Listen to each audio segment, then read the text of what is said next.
Nakisaya si Camarines Sur 1st District Representative Jory Horibata sa Children's Congress 2025 kasama ang mga daycare teachers, magulang at mga mag-aaral mula sa 38 na barangay ng distrito. Katuwangan DSWD at Ragay LGU, nakapamahagi ng pagkain at damit para sa mga bata.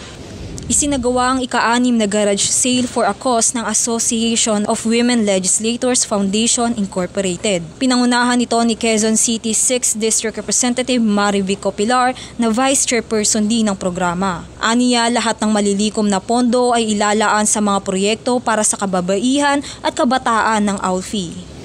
Nagatid ng serbisyong medikal ang mga team ni Camarines Sur 2nd District Representative Luigi Villafuerte sa Barangay Handong, Libmanan. Ilang residente ang nakatanggap ng check-up, medical services at libreng maintenance medicines para sa mga senior citizen. Kasabay nito, inilunsad din ang Free Wi-Fi for All program kung saan libre nang makakagamit ng maayos na internet connection ang mga residente. Samantala, nagatid ng tulong si Quezon City 5th District Representative PM Vargas sa mga senior citizen ng distrito. Giit niya, patuloy ang kanyang malasakit at serbisyo para sa mga nakatatanda.